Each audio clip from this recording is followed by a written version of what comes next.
What we've done is school-wide, at least sixth grade, we are studying from World War II all the way to present-day terrorism. This particular group of students have chosen the topic of the atomic bomb. So some of us don't know much about the Marshall Islands, some of us know a whole lot about the Marshall Islands. We're anxious to hear your perspective on that. Well, maybe I can open my time now for question and answer. Oh, yeah, if you want to do that. And then, because I brought some slides about the nuclear We can open it and up. history, sorry. Okay. How about questions that you already have? I know you already had a question back here. What was your question? How do you spell her last name? Oh, well, we did that. We answered that. But you have another question. What was the other one? Oh, you don't remember. Okay. What questions do we have? As far as where you are in your research right now, what are some things you have some questions about? Okay, so maybe we need to hear this speech or the lecture first.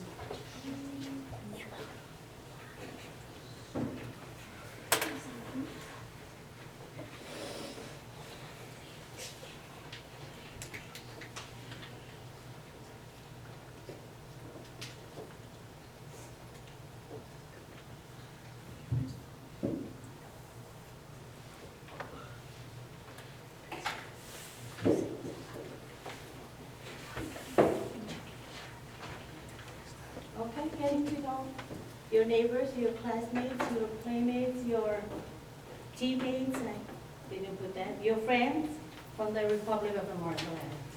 And I bet you all went through the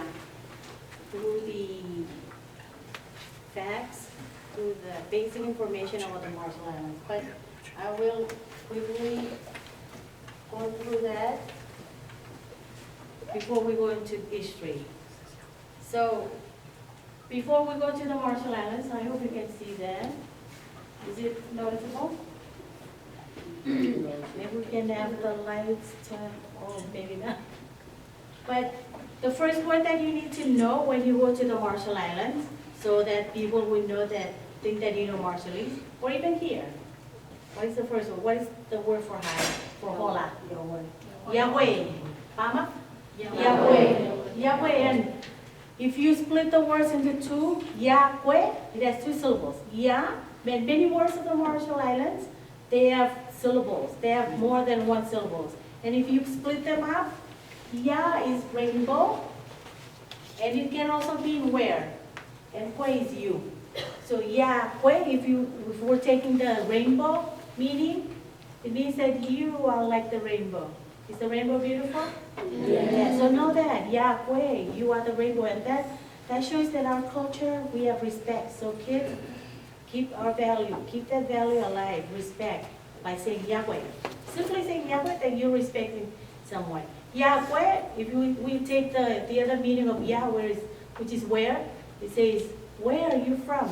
Because the first thing that, like in American culture, the first thing they do is, if I'm bringing my son with me to a function, the first thing you do is introduce, right? Yeah. And where are you from? We like to do that too, but it's beginning to fade away. We like to introduce. When we go to a function, to your class, you will always have to introduce your mom and dad, right? And if you brought your older brother and sister, you introduce to your teacher, and then you introduce your teacher to them. And that's Yahweh.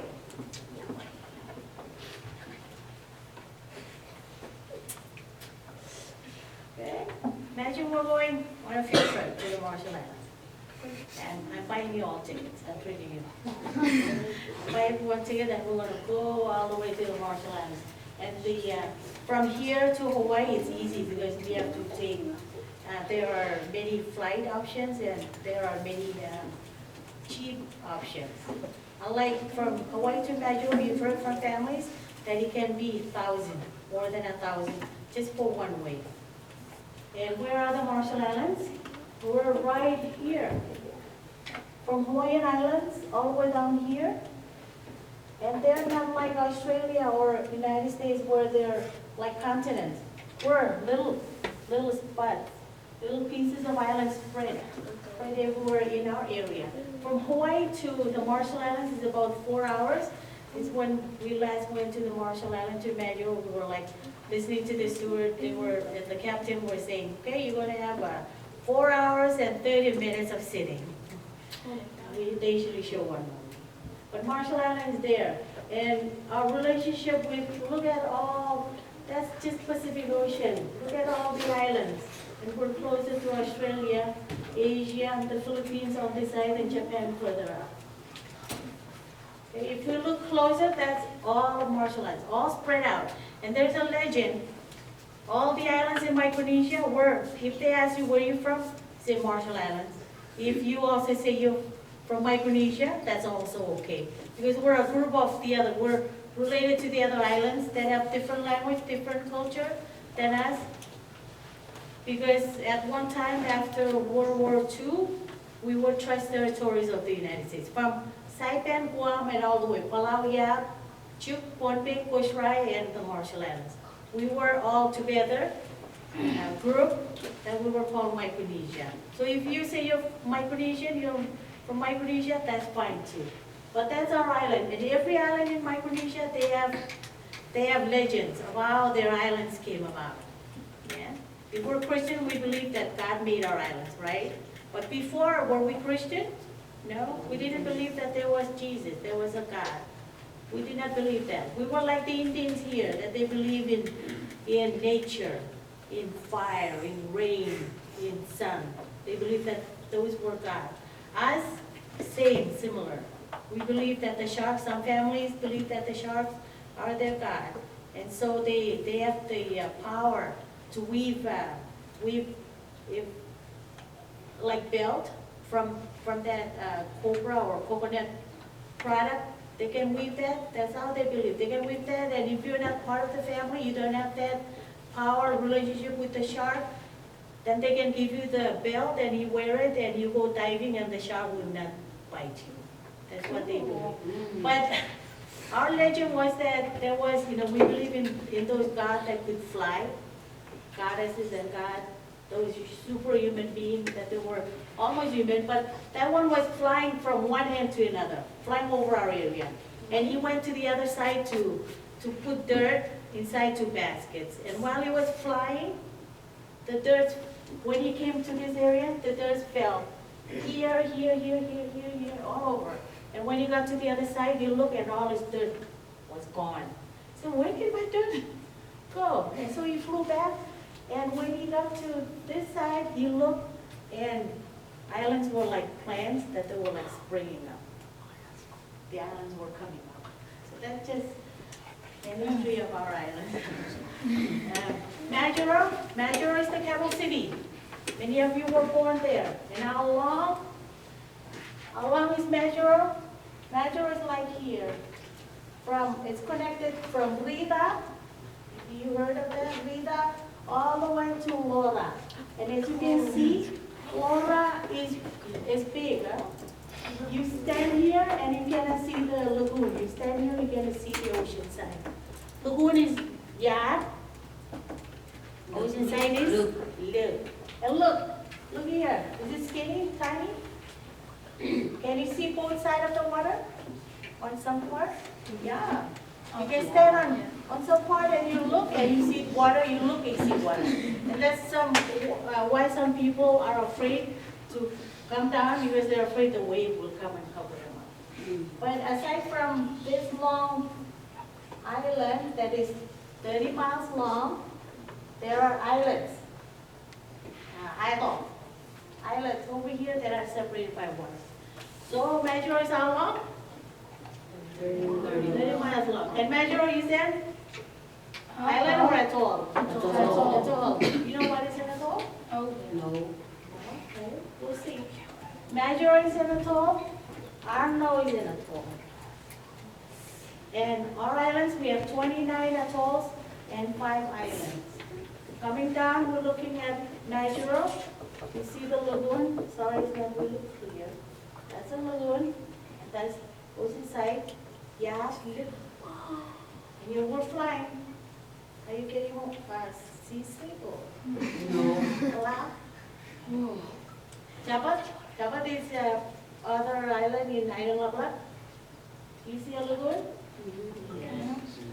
No. You see a lagoon? Oh, yeah. No. It's surrounded by water. And what is it? Jabat? That's over. Island. So they're giving an hint. Get the flag. What is the flag? Maybe you've read about it. But briefly, we have how many colors? Three. What are they? Orange, Blue, white.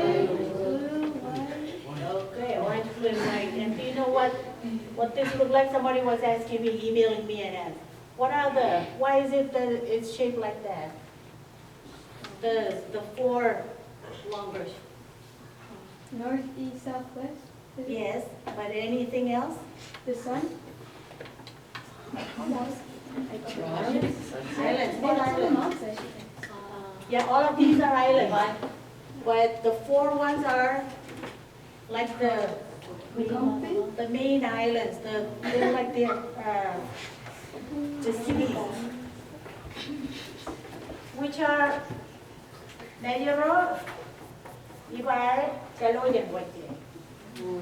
And the others are the other islands.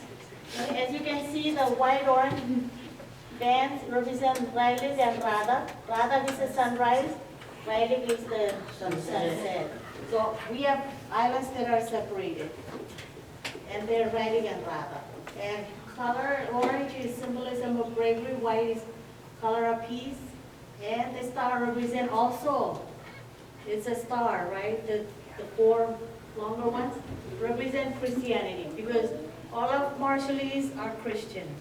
We just now have Muslims that have started in our country, but majority are Christians. They believe in Jesus. Okay. Brief history. Probably went through that. But the first ones that came to our country was the Spaniards. They came and really didn't find the spices that they were looking for or what they were looking for, and so they move on. And after them came the British captains. 2 of them were Gilbert and Marshall. Can you tell now where the Gilbert Islands got their name from? Yeah. And the Marshall Islands got their name from these 2 captains. And then came the Russian. They came after them, and then the German. And Germans, if you are related, if you are a Capelle or a de Group, you came from the 2 merchants that came and were interested and stayed because they married 2 Marshallese. That's why we have Capelle families. Are you, any of you are Capelle? Related to Capelle? They're not a family. Like where your great grandpa is like a German person? Yeah. The Capelle of the Tugum, sorry. Their great-grandfather was a German. Were Germans. They married to Marshallese. And that's why we have Capelle families and Tugum families. And then after them came, end of World War I, the Japanese came to our islands and controlled. They stayed on our islands. And that's why we have families that are Kaminaka. We have families that have Japanese last name. We have families that look Japanese. And what else that the Japanese brought to us, to our culture? Do you like white rice? Yeah. Yes. Can you tell if that apartment is a Marshallese by just looking outside? What tells you? Rice. No? What's outside? Yeah, we eat rice, but outside the apartments, what do you see? Shoes. Shoes. Because that's Japanese culture. When before you go in, you have to take off your shoes. Right? That's Japanese culture. And then after World War II, no? Do we sleep on the floor? Yes. That's Japanese culture. Mostly me. Well, we don't use chopsticks. We use our fingers or we use our fingers? We have to use our fingers. Then look at this, 1945. What happened in 1945? It was dominated. Yes. United States came start fighting with the Japanese. And many families have Japanese stories of their grandfathers, great-grandparents that lived during that time. It was really hard. Many families are saying, older grandpas and grandmas are saying it was hard to live at that time because the Japanese were really strict. You have to get up and exercise before you start working. That was just one of the things that they did. But 1945, all the way to end of World War, that was after the end of World War II, 1945, okay? And then what happened? Who won the war? Japanese or United States? United States won the war. And who gave United States the right to look after us? United Nations. United Nations gave United States us to look at us. From, like I was saying, Saipan, Guam, all the way, Yap, Palau, Chuuk, Pohnpei, Queensrÿche, and then the Marshall Islands. United Nations gave United States to look after us. So we were trust territories of the United States at that time, United States at that time. So 1946 to 1958 is where you are interested in your study, right? That's when 67 atomic and thermonuclear weapons in the air, on the land, and in the seas of 2 islands in our country. Eniwetok and Bikini. Okay? Between 67 bombs, they were tested on Eniwetok Atoll and Bikini Atoll. Remember what is an atoll? What is an atoll? Okay, an island that has a Luganyar. And what is that for our non-speakers and to your teachers? Lug is what's inside. Yar is What's outside? it has lagoon. It has a lagoon. Oh. Okay. So that's what happened. 1954, from between 1946 and 58, the largest bomb that was dropped was in 1954. That's why March 1st, people from Bikini and Maria is from Bikini, and she's also from Bonglat. And Bonglat has another story involved in this one. Because in 1954, March 1st, that's why Bikinians have a big celebration on that day to remember the biggest bomb that was dropped on that atoll. Why was it big? I have a question. Yes. Why do we celebrate May Day? May Day, we will come to that, but May Day is to celebrate our Constitution. But March 1st is to celebrate the bomb, which is called Bravo. The bomb was called Bravo. And why was it the biggest? Because just one that was dropped on Bikini Lagoon, it was like back to, how did World War II end? When the United States dropped that bomb on Japan, right? Nagasaki and Hiroshima. They dropped Little Boy and Batman on Japan. Huh? What did you say? They dropped Little Boy and Batman on Japan and then Superman and Okay, and that ended the war, right?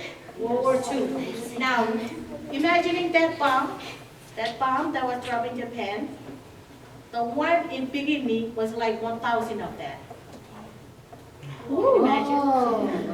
It was like 1,000 of that. So, United States found out that nuclear was really strong. And what happened to people of Bikini when they dropped? What happened to the people of Eniwetok? So they had to move them, right? Yes. So they will. Yes, but then the one that was 1,000 times more powerful than the one in Japan, when they drop it, I heard from research and people talking that before they dropped, the military and the weathermen were arguing. They were saying, oh, don't drop it at that time, because the wind will blow to east side. But they did anyway. And what happened to the people that were living on the islands to the east? They didn't know. So how did they get hurt? The radiation, which is called the cloud, the snow-looking powder. They call it fallout. Fallout. That comes from the bomb. So when a bomb is dropped, the after effect is like this powder that was blown, taken by wind to the other side, to the islands to the east, which include Rongolat.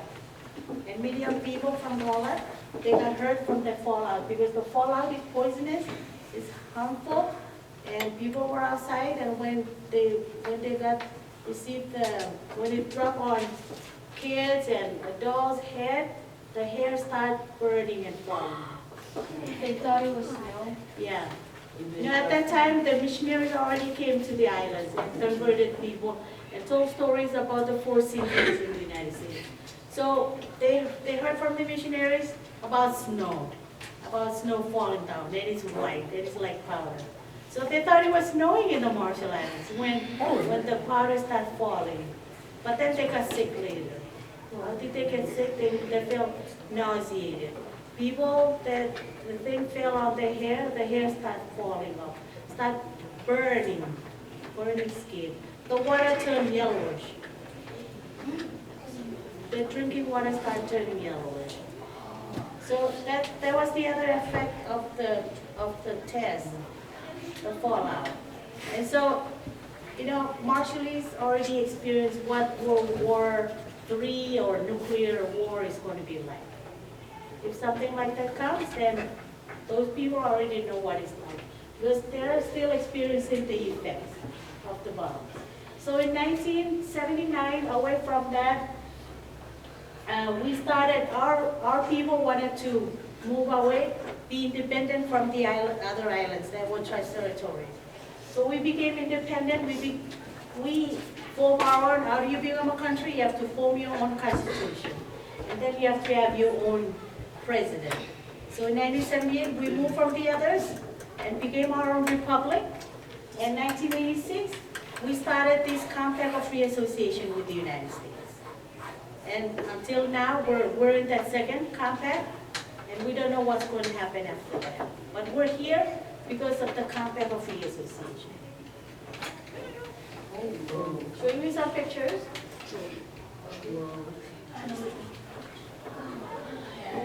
That was the Bravo. And what happened? People were moved to Ujila. People from Anuada to Ujila, beginning, they were moved to Romonik, and then to Kwajalein, and then to Colonial. Lived there for many years, and then the United States told them that beginning was okay to go back, so they went back. And 2 years or 3 years later, they were moved back because they found that it was still radiated.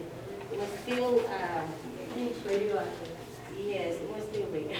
It has still radiation on it. It was not safe. So they moved them back. And now people of Pigimi, they're still living on Kale. And Kale is another island, no lagoon. So it can be hard to go and, the ships to come to the island because it's rough. And some have moved from Kale and go and live, they're all everywhere. They are also in the United States. And with the Compact of Free Association, we can come with just a passport. Unlike other countries, we come here with no visa. We come here with a passport. And when we come to Honolulu, that's our entry point. United States immigration officers that are working there, we have to line up with them and they give us I-94. Tell your parents it's important that you keep hard your I-94 because without them, they can get terminated from work. They cannot apply for driver's license, ID, or even Social Security. If you lost yours and you try to go back, they cannot give you unless you show them I-94. So help your parents safeguard your I-94. So which is our passport and I-94 and Social Security after coming here and apply, then we can apply for work and everything. Okay, population, we're 70,000. And we have more kids. Language-wise, we have 2 dialects. In the Philippines, maybe you've read about it or heard from others. Philippines, they have so many dialects. Marshall Islands, we only have 2. But there is one that is used often. The effects of the nuclear test, like I was mentioning to you, burns, hair falling out, sores, nausea, miscarriages, thyroid cancers, leukemia, and many ladies today, not from Bikini or Rongolat, when you watch that new island, they also experience jelly baby birds, the babies that were born not human. And Olivia, did you see that new island? If you didn't, go and check it out. It tells you if you want to learn more about your island and country. And Marshallese, we're called Marshallese, and we're predominantly Christians. Many of us are still indigenous, but we're also mixed. We have Germans, families that are also Germans, Japanese Americans, Indians, like from India, Philippines.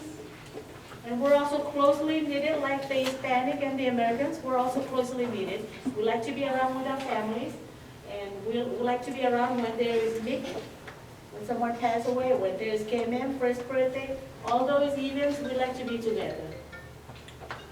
And all of us, Marshallese, have land rights, especially if we're matrilineal, meaning that you cannot be an owner, a landlord from your father, but you can be from your mother.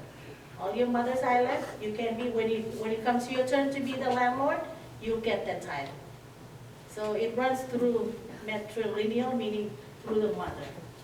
Social organization, we have the king, queens, and clan heads, which are Rala, and workers together. So we have also that. But when the United States came, transitory time, they introduced to us national government. And when we became independent, we have to have that national government that is run by a president, and the president chooses ministers. Okay? But all these ministers and senators, they are first elected by the people. So we all elect our senators, and then when they come to meet each other, the chamber where they come together and meet, then they elect their president. All the senators elect the president, and the president select his ministers. Okay? Reasons for coming here, we have so many reasons. In 1970s, those people that first came, maybe they're your uncles or grandpas or grandmas or aunties at that time, 1970s. When they came, they were here mostly to attend college. But nowadays, we're here. Why not? If we can come because of the Compact of Free Association, then why not? People come because they can. But mostly, we hear that people come because they want to send their kids to come to school. So your parents may still be there, but they send you to stay with aunties and uncles, grandparents. But many of us are here, you are here with your parents. Yes, yes. Who was the first Marshallese person to go to Arkansas? Arkansas, it was John Moody. John Moody. Oh, yeah. John Moody is M-O-O-D-Y. And he's not living here. He's living at Clarksville. Clarksville on the way to Little Rock. M-O-O-D-Y. He's still alive. Yeah, yes, he's a friend of mine. Yes, Jim. He's married to a lady from here, from the Ozark. They're living in Clarksville. Thinking that your research is all about the atomic bomb. Those are the types of questions we're asking. How the atomic bomb. Okay, well, maybe not to confuse them. That's Do okay. you have any questions about the atomic? Questions about it? Markson, will you say your question really loud so everybody can hear? Because your question might be someone else's question too. How does it affect the Marshallese people today? Oh, The nuclear bomb? how did the atomic bomb impact the Marshallese people today? Great question. Well, there are many impacts to the tests that were done in the Marshall Islands. Like I was saying, the two atolls that were tested, the 67 bombs were dropped, Bikini and Eniweather. Those people, well, Eniweather, they have moved there and lived. Some people, but many of them have gone to other places, moved to other places to live. Bikini, unlike Eniweather, Bikini, people cannot live there. Ronglap, they're trying to relocate people to live there because they're saying that it's clean. But Bikini is the worst. People have lost their island. They've lost their homeland. So that's one impact. And they're all scattered everywhere in the world, especially in the United States and in the Marshall Islands. The young ones, like Maria, will be able to go to Bikini. You won't know what it was like with your grandparents. And people are still sick. They're saying that genetic mutation. Maybe if you go further and take science, upper science class, you will learn about genes if you're interested in science, in biology, so that you can teach that or work in research lab. But the effects of the test are causing people to be sick. And people are still sick, not just from genes and genetic mutations, but because the way of life that people were used to back in our traditional cultural ways of just when preparing when they come, do we go and buy at the store? We didn't, right? Do they come? The male in the family, they go and fish. They climb trees to bring breadfruit and all the food that they can bring. But every day you have to do that. You have to go fish, you have to climb, you have mothers and sisters, they build fire and they cook, they wash clothes. But those were that way of life is gone for so many because they had to be moved from one island to another to another. And being sick, they did not have that energy to work and to do what they were used to. So being sick and changing from those bombs and from changing way of life, that's also an impact to many of our folks, of our citizens. Do you know how many people survived? That's a good question. How many people survived at what time? During the test or during the Bravo bomb? Because the people of Bikini, they were moved, right? So they didn't really, but they got impacted because the fallout, the wind, when it shifted that way, they were living in Rohrik. And Rohrik was like Rohrik here and then Rohrik here. So all the people that lived at that time on Rohrik, that they were outside and were exposed to the fallout, they got sick. But then as far as numbers, we'll have to go back and look at the numbers of how many people that were inside and didn't. But still, they would have gotten sick because they were drinking from, like for example, drinking from water, rainwater that were catch and put in catchment. They would have gotten that too. So a lot of those people living on Rolla and Island and I was like also closer to Bikini. They all got sick. And then from genes transferred to generations, they also got that. So as far as number, it's hard to say. Because all those people were affected. Do you think the Americans were happy when the test of the bombing worked? At that time, probably they were, because it's not everyone.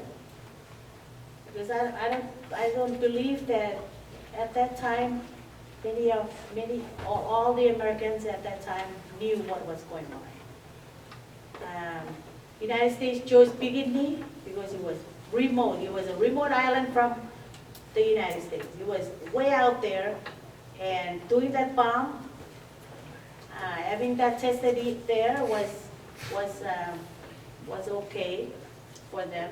So those people that were in charge of it, I'm sure they were happy because if you look at history, at the book of history of the bombing, there was a general and his wife that they baked a cake that was a shape of of the Bravo. They were celebrating it.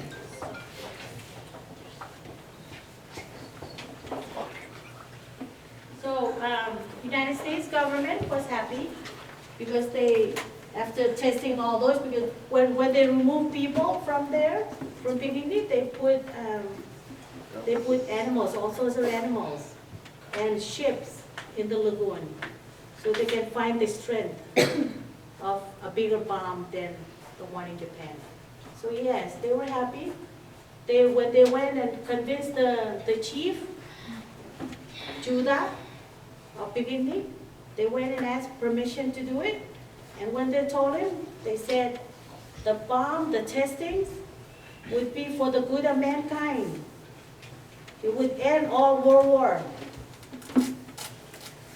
which already ended the war with Japan. But they were told it was for the good of mankind. And Marshallese at that time, were peace-loving people. They didn't know anything about bombs and all these tests. They were God-fearing people. What they say was for the peace of mankind. Of course, the chief and the people were like, yes, maybe this is something we can contribute to the world and to humanity. So, We have about 5 more minutes, about 5 more. How about questions? That was a great question too, because that's all about perspective. And, at the time, were the people in the U.S. happy about this? It's a great question. but those that didn't know and knew later, they, of course, Right. it's a human race. We have people that were bad, just like there is light and dark. There are always opposites in life. So yes, there were people that were upset, even Americans that were upset. We've talked a lot about, here in our language arts classes, about suspending judgment. Before you write an argument or actually argue about something, you need to know all your facts. At one time, you may think this way, and then once you hear a few more facts, your idea or argument changes. So maybe at one time, people were happy about it, but then things change based on more information. That's something you want to know for life when you vote for president or any type of argument. You want to know all your facts before you actually make a decision. Very good question. Any You more? have one? Yes. Yeah. Will you speak real loud so Okay. everyone can hear? How has the environment been affected by the nuclear weapon also dropped on you? How has the environment in the Marshall Islands been affected? Yeah. Okay.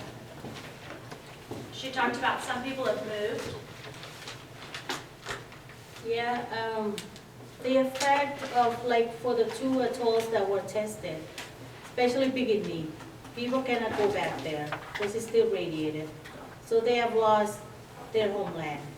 And the little ones will never know what Bikini is like. The older ones, they really have that passion, that desire to go back to that island, but they cannot.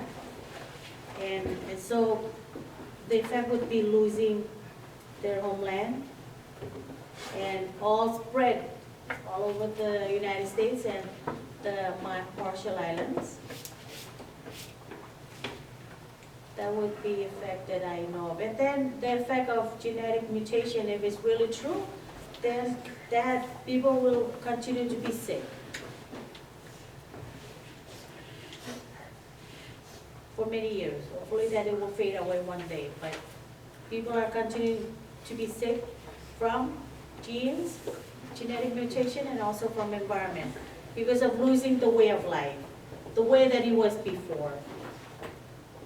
And when you're sick, you cannot really, you don't have the energy. And then when you're sick, if you're sick from cancer, Marshall Island government, we have just one hospital that does not have the funding. They're just a primary care hospital, so they don't have the advanced technology to treat cancer. Is it hard for you to talk about this? Oh, sure. Great question. Who asked It that? is hard. It's hard for generations like mine that if you really care about your folk,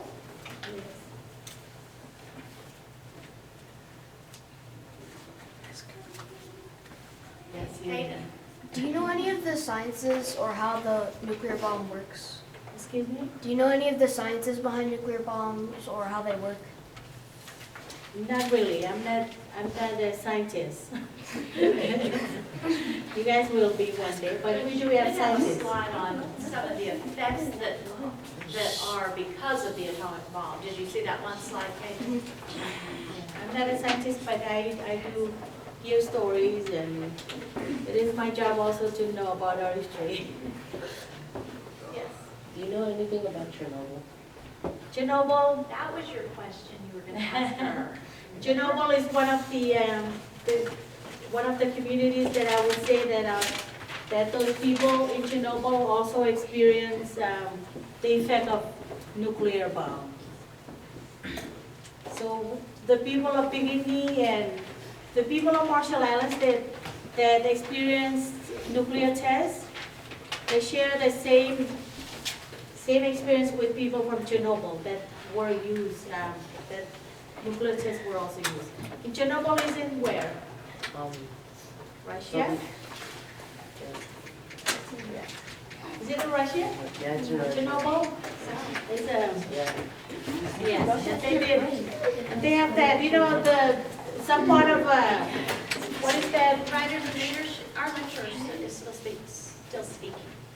What movie is that? What? That it has some part about Chernobyl, about the worms getting bigger. How long was it that big animal, dinosaur, Godzilla, if you watch that, there is a little part of it that mentioned Chernobyl. Last question. Who's the president of Marshall Islands? Right now is, we call him, he's also a Uroid. Uroid is a king from the relic, but his name is Christopher. Is the Aramai, His Excellency, the way you address him, His Excellency, President Uroid Christopher What is life? Jorebon Loya. Oh, I know him. What is the name of the First Lady? Do you know the First Lady's name? Leroy Anono. First Lady Leroy Anono Watak Loya. Oh.